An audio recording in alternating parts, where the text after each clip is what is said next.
What's up, everybody? I'm Taylor, and I'm powerless over life, but not my reactional life.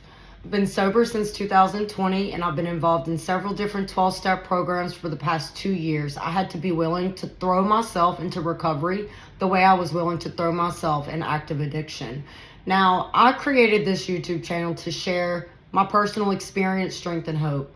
Maybe by me sharing my truth and what I've been through and the things that I've done to help me get to where I'm at, that other people can benefit from my truth. There's a situation that I want to talk about, and there's a lot of important things for me that I need to make clear.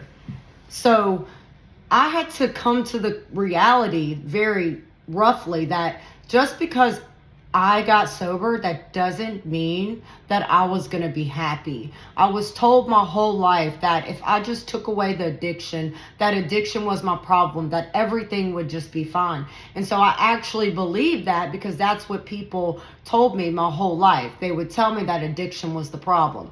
Well, when I first got sober, I found out really quickly that no, I'm the problem. It's not addiction that's the problem. It's underneath the addiction, the trauma, the dysfunction, the lack of me being able to love myself, respect myself, all the shame, the guilt, the resentment, the remorse, all of these things, me not being able to regulate my emotions without wanting to run away or use addiction to cope with them. Like, all of these contributed to why I continued to be active in my addiction. So I had to be willing to think differently, and I had to be willing to act differently. And by me, being involved in 12-step programs, it gave me a group of people who knew exactly what I was going through. It gave me a group of people who loved and accepted me and did not judge me, that could show me how to change. It's not that I didn't want to change, it's that I didn't know how. And so I tried for about 10 years growing in isolation, researching this, studying this, reading this book, watching this YouTube video, and I couldn't understand why I couldn't apply anything that I was learning to my reactions, right? Like, I had all this knowledge in my brain. I just didn't know how to apply that knowledge into action. And so 12-step programs has been a great tool for me. I wouldn't be where I'm at without it. And that is why I made this channel, to share, that 12-step programs are out there, because I went my whole life not knowing about that. But this video is going to talk about an experience I had and how differently I was able to handle this experience because I've been in recovery for 2 years, because I've been willing to learn a new way of life. I've been willing to go beyond any other standard person would, to change my thinking, my actions, my behaviors, my actions, my attitudes, my belief system. All of these things I have worked really hard to heal and to change. And so, my emotions are very intense. I get very intense emotions, and I have my whole life. I just never realized how intense they were because I was always in active addiction. And so I've been having to deal with a lot of doctors the past 7 months, and a lot of these doctors are making judgments and assumptions based on my past. The fact that I'm an ex-addict, the fact that I was misdiagnosed with many different mental health disorders because I was just getting sober. I didn't have any healing, and so they were basically discriminating against me because of my past. And so I've had to deal with a lot of triggers with going to doctor's appointments, and I've had to work really hard on these triggers. I've had to really prepare and use my tools really hard before these doctor's appointments. And I'm grateful that I was in recovery, because if I wouldn't have been in recovery, I would have gave up a long time ago, because before recovery, I didn't know how to cope with my emotions, and I didn't know how to cope with pain. That inner critic, I would criticize myself, I would judge myself, I would shame myself. Like, I didn't know how to emotionally connect to myself on an emotional and a spiritual level. I didn't know how to show up for me. And that's what recovery's taught me. It's taught me how to develop a healthy relationship with myself, and also a healthy relationship with other people. It's given me the ability to change my perspective when I'm in situations I can't change. It's like I say, I'm powerless over life, but not my reaction to life. And I really had to learn how to accept my emotions instead of fighting against them when they happened. And so I'm going to use this personal experience to show you how my recovery is showing up in my life today. So, since I've been in recovery for the past year or so, I have had a recovery schedule that I have done no matter what. And I say this a lot because it's been beneficial to me and to my recovery, to my healing, and to my growth. And it's given me the ability to take action when my brain doesn't want to, right? It's helped me build self-discipline. I create a schedule every day. I utilize my calendar app. I used to do like several meetings a day. Now I only have to do one meeting a day, 12-step meeting. I reach out to at least 2 people that are involved in 12-step programs. I meet with at least one person a day to do step work. I make sure I take time in the morning and night for prayer and meditation, which my prayer consists of positive self-talk out loud, talking to the universe, talking to whatever is out there. I'm not sure what it is. I don't know why or how it is there, but I just know it's there because I can feel spiritually connected to something that's larger than myself, and I do some type of service work every day. I do self-care. I take care of myself. I do these things, though. I eat healthy. I go to the gym 3 times a week. I do the sauna. I get weekly massages. I have to make sure I'm doing these things on a daily basis. It doesn't matter how emotionally low I am, how emotionally high I am, if I'm sad, if I'm going through a challenging time, if I'm pissed off, I still, no matter what, have learned to do my recovery schedule no matter how I feel physically, emotionally, or mentally. Because if I don't do my schedule, I am going to beat myself up even more for not doing my schedule. I'm still going to feel the same way emotionally if I do my schedule or if I don't do my schedule. And so the point of this is to show you that I've put in a lot of inner work to get to where I'm at. And so back to the example that I'm using and how I cope and manage with pain in a different way since I've been involved in 12-step programs is that I went to a doctor's appointment the other week. And I know to have zero expectations when it comes to doctor's appointments. I have to prepare really hard. I have to do a lot of rehearsing, like how will I respond to this if this is said to me. Like I really have to put in a lot of inner work, and I'm okay with that, and I'm willing to do that. So the doctor, I knew they weren't going to find anything, and he brought up my mental health history. He brought up the fact that I have anxiety. And as soon as he said that, it triggered within my brain all the other doctors the past 7 months that have tried to gaslight me, manipulate me, that have tried to tell me that it's like my physical symptoms are centered in my head. Like I've been through hell with the doctors making assumptions and discriminating against me due to misdiagnosis and to the fact that I'm an ex-alcoholic. So all those triggers at once, every single doctor that had ever said anything and made me feel any kind of way popped up in my head, on top of the physical sensation of a bomb. It feels like a bomb is exploding inside of me, like a physical bomb is exploding through my entire body, on top of the triggers running through my head, right? And before recovery, when I would get like that, I would flash out because it was scary. Who wants to feel like a bomb is physically exploding, right, inside of them?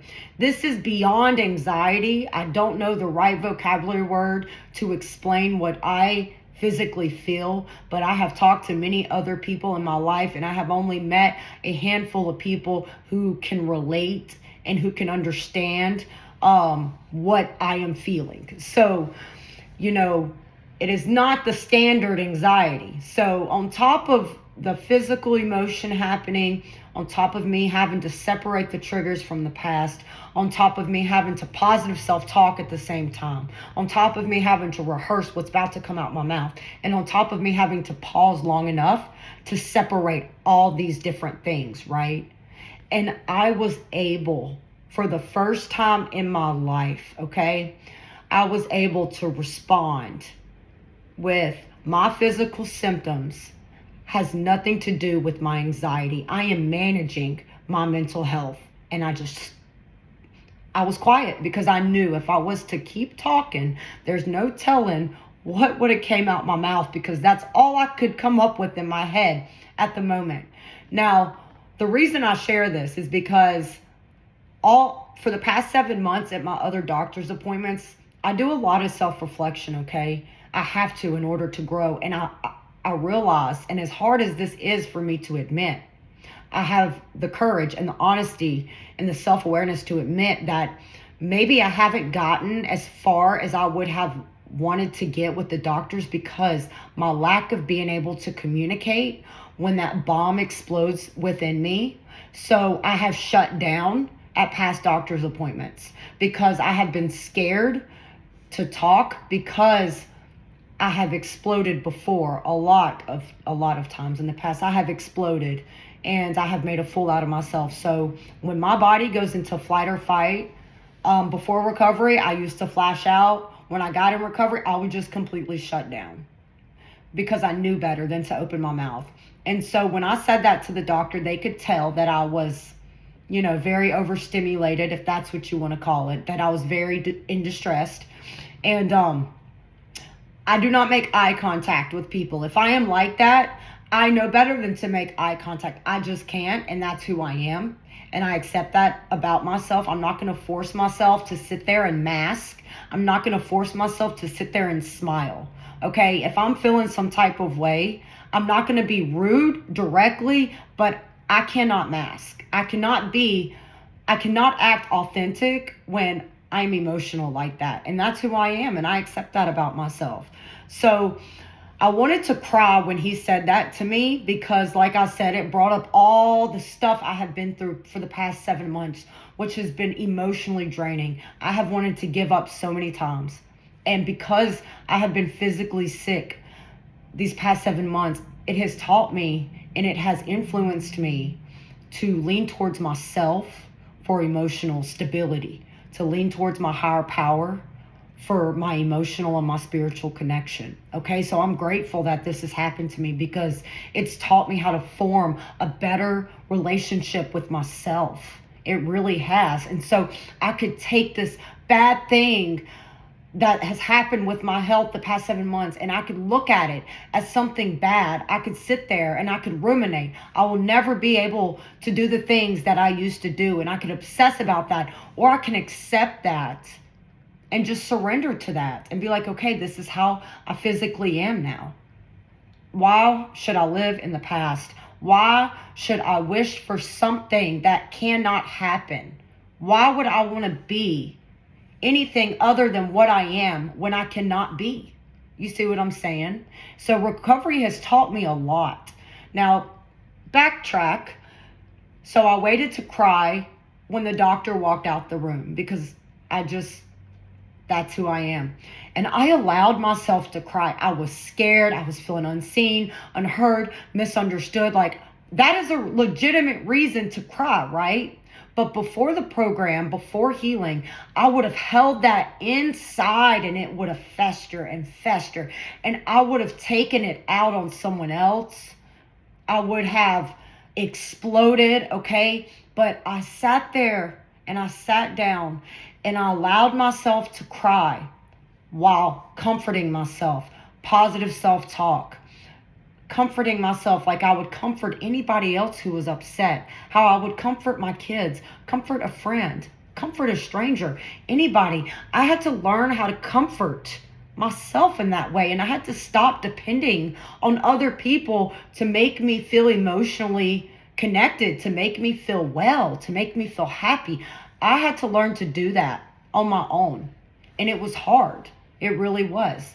Anyway, so I allowed myself to cry, asking for strength, asking for guidance, talking to my higher power, talking to myself, positive self-talk, and a coping mechanism that I found out was very useful for me, which I say this in a lot of my other videos, that when I have motivation in the past, I'll make a recording of myself, reminding myself how hard I've worked, where I'm at, and where I was, right? So when I get emotionally low, I can go back and I can listen to that and I can bounce myself back. And it reminds me like, hey, you're just a little upset, but look at where you are now, and it really bounces me back. So I went to my own YouTube channel and I just started scrolling through my shorts, right?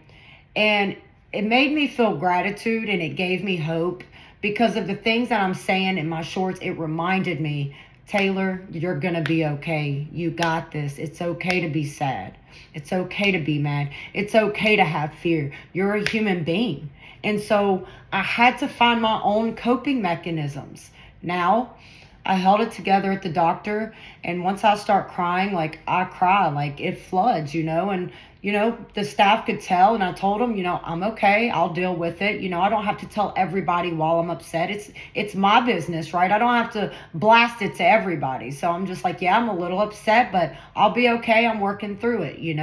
And so I left the doctor's office, and the old version of myself would have called somebody as soon as I walked out that doctor's office, and I would have just vent and raved and blah, blah, blah. When I am angry and I talk to someone, let's just say when I'm angry and I talk to somebody, I wouldn't say the things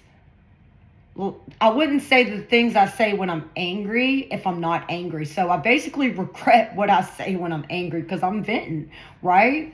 And so I get in my car and I just let the tears roll, right? I just let them come. Just me, myself, and my higher power, right? Just in the car. I turn on my recorder app on my iPhone, a recording app. And I just vented and literally screamed, cried, cussed. I said whatever the hell Taylor wanted to say. Whatever I felt, I said it and I let it go. And I got it out of my brain. I got it out of my chest and I put it into the universe. And I could feel, it's like I did it for at least 20 minutes. I'm not even kidding. I did it for at least 20 minutes. And I never go back and listen to the ones where I vent. For me, in my recovery, I like to delete those. I like to save the ones that have growth and motivation, but I don't want to go back to where I was, and I've never tried. There's been a couple times where I have recorded something when I first got sick. I recorded like when I was like in a fuck it mode, like I wanted to give up. What's the point of living? I want to drink, like I want to give up. And I had recorded something like that. And a couple months forward, I had actually was going through my recorder app list, my recorder videos, and I heard it. And when I heard it, I actually started crying because I felt the gratitude I had in that moment, because that's not where I was then. Like where I was then was not where I was at when I listened to it. I had came so far since I had listened to it, right? It reminded me that I could have given up, but I chose not to. I chose to keep fighting, okay? So I haven't listened to the one that I did at the doctor's. And like I said, some of them I will not listen to because they can be very triggering for me. So I'm just very careful about what I go back and listen to. So my point is that I have to get these emotions out of me. And the only way that I have been successful in doing so is talking out loud, using the voice recorder app, loving myself, being kind to myself, respecting myself, healing from my past with 12-step programs. And the thing is that by the time I got home, like within 15, 20 minutes of just venting and letting loose, and I mean seriously letting loose, and crying and screaming, and I'm going to keep saying that because it's really important, because I had to get that out of me. If I would have let that, like whatever the word is, if I would have let it or whatever the word is, inside of me, it would have just piled up, and then I would have exploded. And something like what's been going on the past 7 months, if I wasn't addressing these issues as they were arising, something like that could have caused me to drink or could have caused me to end my life, okay? And so what 12-step programs have taught me, it's taught me when there is an emotional problem, when there is an issue, it needs to be addressed right then and there. We do 10-step inventories every night, and it's a review of our day. And ever since I've been doing that and implementing that in my life and doing self-reflection, prayer and meditation, positive self-talk, all of these things contributed to why at that doctor's appointment, I was able to accept my emotions and separate my triggers and separate from positive self-talk and separate it to figure out what I was going to say in that moment that wasn't rude or ugly, and to separate the emotion from it all, because that's was my main problem. How do I separate these emotions from myself, right? And through prayer and meditation and through working 12-step programs, some weird way I've been able to somewhat do it. I've learned that emotions are always going to be a part of me, and I've accepted that I have extremely intensified emotions, and I fought against that my whole life, right? And it took me about an hour for my body to physically calm down after that, maybe longer, seriously, because when a person's body goes into flight or fight, anxiety, whatever you want to call it, my body went into flight or fight mode. Physically, it takes a while for our bodies to bounce back, but mentally, I was okay because I used my tools. Positive self-talk, all these things. Waiting until the doctor left to cry. I used my coping mechanisms, looking at my YouTube videos to bring me back to reality, to remind me what and how I've worked so hard to be who I am today and where I came from and what I'm trying to help by making my YouTube videos to help others. I vented in the car out loud in a safe place. I can be vulnerable with myself. I can feel emotionally safe with myself because I know I'm not going to judge or criticize myself, right? So I had to take action when I get like that, because if I don't and I let it keep balling up, Taylor will explode, okay? And so by the time I got home, it's like I could feel, the more I let out, right, I could feel it going down and down, my anger going down and down and down. And then I felt okay. Then I felt back to normal. Like I felt okay, like, okay, I got that out. Now let's get on with the rest of my day, right? Whereas before, something like that, my whole rest of my day would have been fucked up. I would have got back in bed. I would have went to sleep. Or if I was still in active addiction, I would have used over something like that, right? So because of my healing, because of being involved in 12-step programs, because of the way I've changed my perspective, my attitude, I've worked on my behaviors, and I take action when my brain doesn't want to. The whole 2 years I've been in recovery, that moment at that doctor's office showed me just how much I had grown, And I wish people would realize change is as simple as our ability to trick the brain into a new way of life. And that's why I started this YouTube channel, to let people know that they're not alone, that I know what it's like to suffer from emotions. I know what it's like to suffer from extremely intensified emotions. And so hopefully by me sharing my personal experience, strength, and hope, it can help you or someone you know. Addiction is a disease of the mind, body, and spirit. And when I first got sober, I had to do a lot of inner work. I had to do a lot of healing. I had to do a lot of taking action when my brain didn't want to, because deep in my heart, I knew that's what I needed to do to get to where I wanted to be. And I'm here. And 12-step programs did that. Helped me develop a spiritual and emotional connection to myself and to a power greater than myself. So I hope my experience can help someone else.